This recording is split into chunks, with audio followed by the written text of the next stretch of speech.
السلام عليكم ورحمة الله وبركاته. بقالنا 5 سنين كل ما كهربا يحطوا صح النار تشعلل في الزمالك. مباراة كأس السوبر يوم الجمعة 8 حقائق عنها لازم تعرفوها، وخد بالك لما اقول حقائق ملهاش علاقة بالمعلومات ولا الأخبار، حقائق. أول حقيقة، الأهلي من فضل الله وبسلامة الله سافر إلى أبو ظبي اليوم علشان يستعد للمباراة.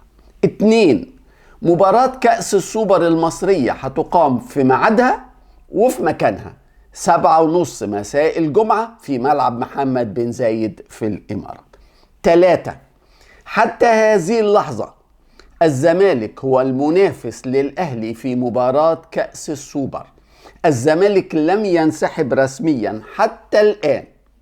4، غدا الساعة 12 ظهرا، غدا 12 ظهرا هو آخر موعد مسموح به للزمالك للسفر. إذا الزمالك ما سافرش بكرة لغاية الساعة 12 الظهر سيكون بيراميدز هو البديل بقرار رسمي لاتحاد كرة القدم، وبيراميدز مستعد. 5، بقولها وأنا آسف، دولة مصر عجزة عن عزل مرتضى منصور رئيس الزمالك. 6، محمود كهربا لاعب النادي الأهلي في قائمة فريق الأهلي التي سافرت إلى أبو ظبي لأداء السوبر. 7، جماهير الزمالك المحدودة التي اشترت تذاكر لمباراة كأس السوبر يوم الجمعة سيسمح لهم بعد التأكد من انسحاب فريقهم بإعادة التذاكر واستعادة أموالها كاملة. 8، ودي آخر حاجة ومبروك للأهلاوية، مجلس أبو ظبي الرياضي هيفتح التذاكر لكل الجمهور الأهلاوي عشان ياخد 30,000 تذكرة في حالة انسحاب نادي الزمالك. بعثة الأهلي خلاص من فضل الله سافرت. مارسيل كولر هيقود التدريب النهاردة في أبو ظبي بعد الظهر إن شاء الله، وبكرة هيكون التدريب الرئيسي في ملعب محمد بن زايد اللي هيستضيف السوبر للأهلي أمام فريق مصري آخر لا نعرفه حتى هذه اللحظة. كولر اختار 23 لاعب هم اللي كانوا معاه في المغرب بدون أي تغيير، يعني من فضل الله ياسر إبراهيم موجود وأليو ديانج موجود، محمد الشناوي وعلي لطفي ومصطفى شوبير في حراسة المرمى، محمد هاني وخالد عبد الفتاح وعلي معلول ومحمد أشرف ومحمد عبد المنعم وياسر إبراهيم ومحمود متولي، حمدي فتحي وأليو ديانج ومروان عطية وأحمد نبيل كوكا ومحمد فخري، مجدي أفشة وأحمد قندوسي، بيرسي تاو وحسين شحات وأحمد عبد القادر وطاهر محمد طاهر ومحمد شريف ومحمود كهربا. دول اللي سافروا في قائمة الأهلي. بيغيب للإصابة عمرو السولية ورامي ربيعة ومحمد كريستو، ولأسباب فنية أيمن أشرف وبرونو سافيو وشادي حسين ورأفت خليل. من فضل الله من فضل الله الأهلي منتظر واحد من أبو 5 عشان يلعب ضده في الفاينل، سواء جالنا الزمالك سواء جالنا بيراميدز، ده أبو 5 وده أبو 5، الاتنين بالخمسة والاتنين بأبو 5 السنة دي. الزمالك خد 2-0 و3-0، 2 و3 5. بيراميدز خد 3-0 و2-1، 3 و2 5. احنا هنلعب ابو 5. اللي جاي لنا ده خد مننا 5 السنة دي، مش السنة اللي فاتت، لا خد مننا 5 السنة دي. ما شاء الله. تعال لنا يا ابو 5، تعال لنا، احنا في انتظارك. طبعا كلكم عارفين الاهلي هو حامل لقب كأس السوبر في اكتوبر اللي فات، وفي ابو ظبي برضو كسبنا الزمالك 2-0، الجونين بتوع برونو سافيو وكريم فؤاد ربنا يرجعه بالسلامة بإذن الله. كسبنا الزمالك 2-0 في السوبر لما كان فيريرا مدربهم، وكان زكريا الوردي معاهم، وكان محمد عواد جونهم. لا فيريرا معاهم ولا ابو الوردي لسه معاهم ولا عواد بقى حارسهم. حصل فيهم شوية تغييرات كده، الله يجازي اللي كان السبب ومشى فيريرا والوردي وقعد عواد. اتحاد الكورة منتظر قرار الزمالك بالانسحاب عشان يدي فورا تعليمات لبيراميدز في السفر.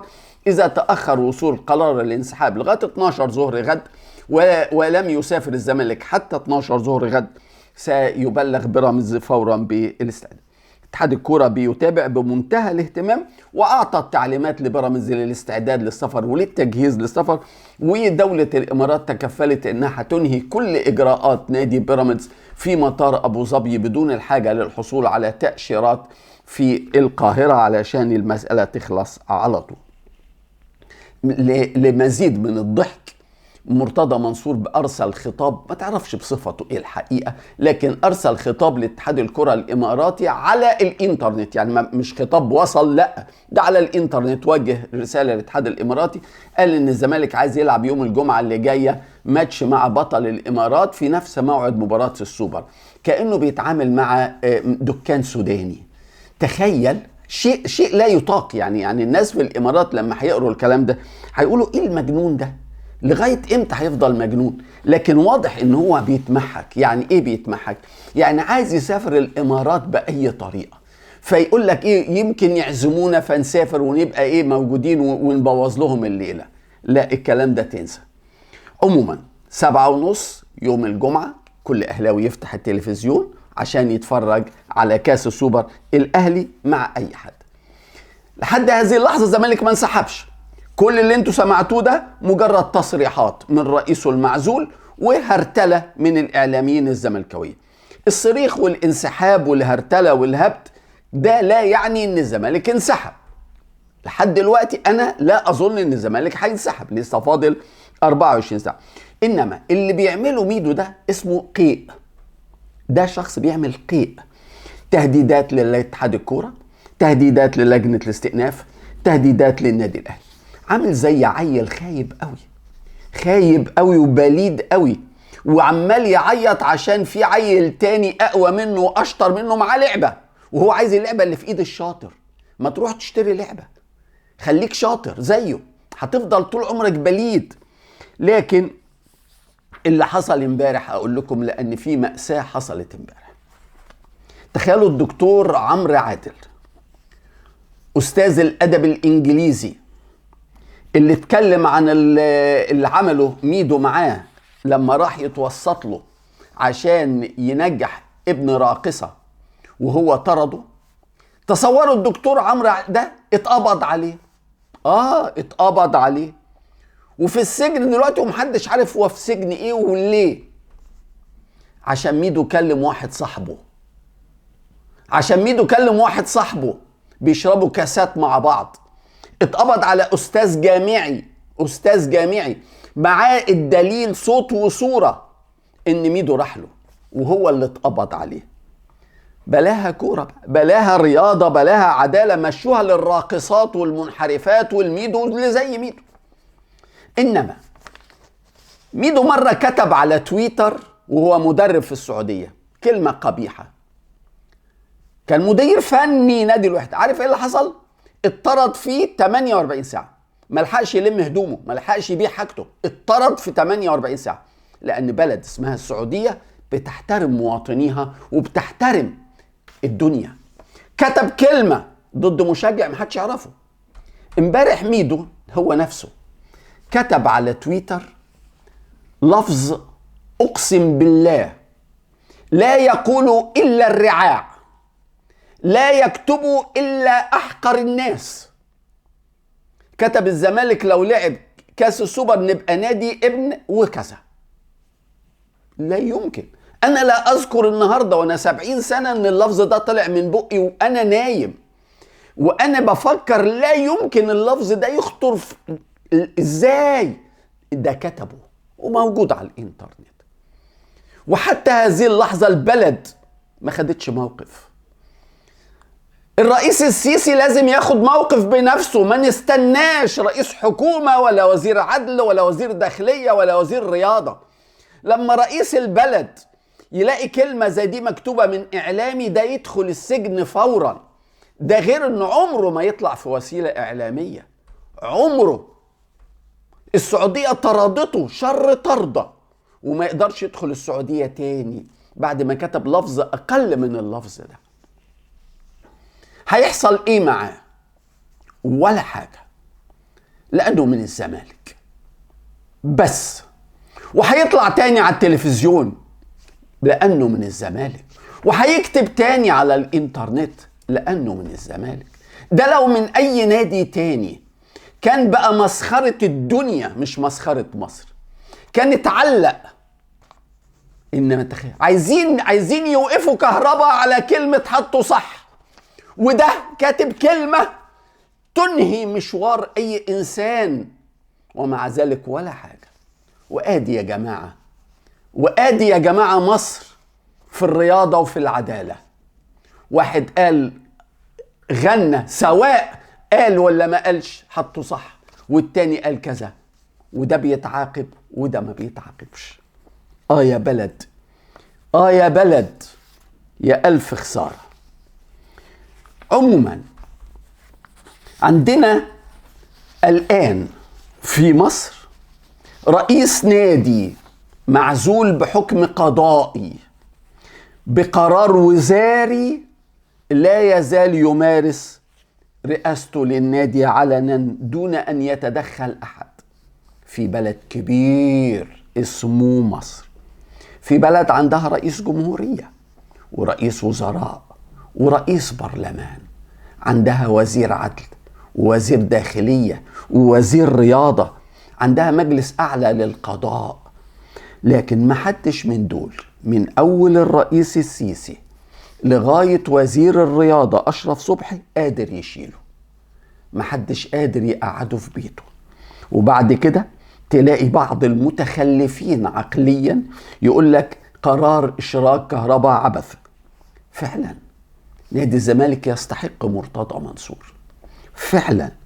بالمناسبة امبارح مرتضى منصور طلع واتهم علنا رئيس مصلحة الضرائب في مصر، وده شخص برتبة وزير، اتهمه بانه بيجامل النادي الاهلي وبيجامل محمود الخطيب وبيجامل ممدوح عباس رئيس الزمالك السابق، مع ان مصلحة الضرائب عايزة رسميا من نادي الزمالك مليار جنيه وزيادة.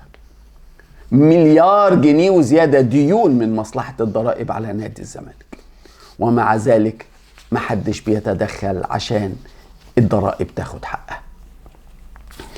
عندنا يا جماعة كمية جهل غير طبيعية في الإعلام الزملكاوي.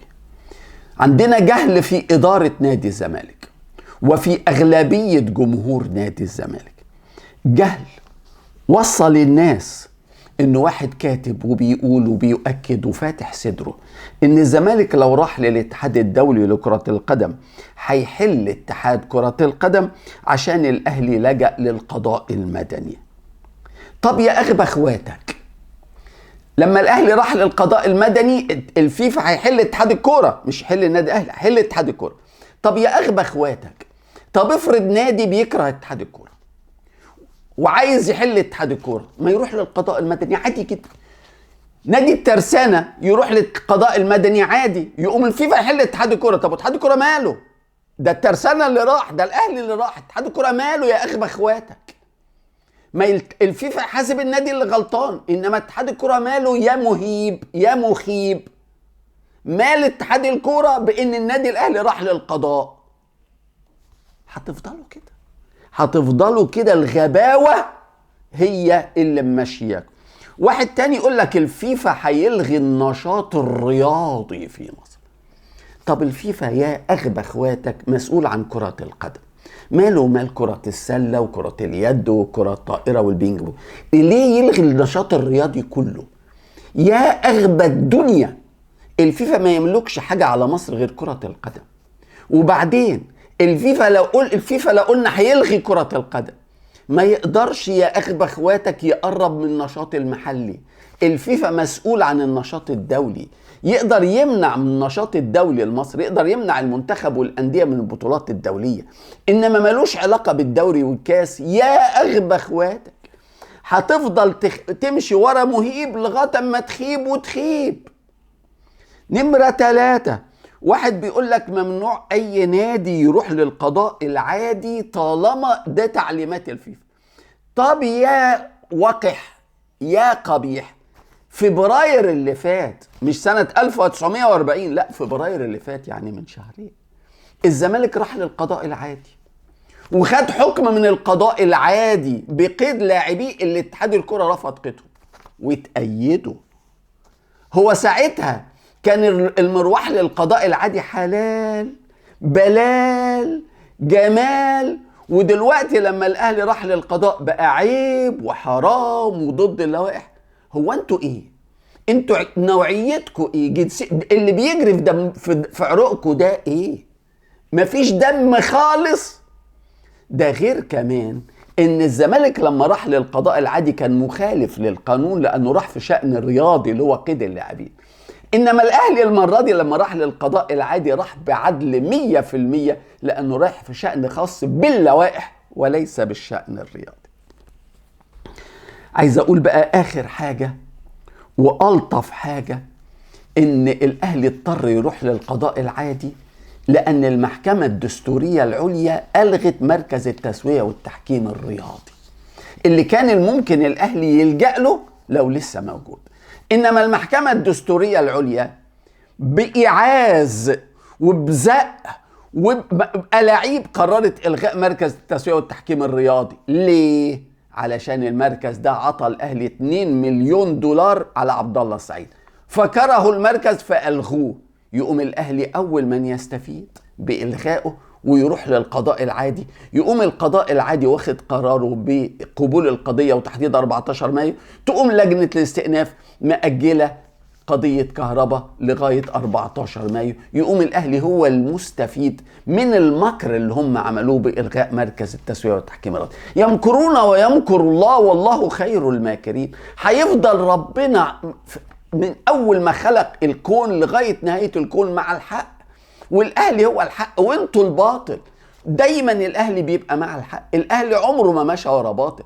أهلي ياما اتخذت ضده قرارات وهو حاسس انه غلطان بيسكت. انما انتوا الباطل وهتفضلوا واللي ماسكين الرياضة في مصر هم الباطل. وطاب صباحكم.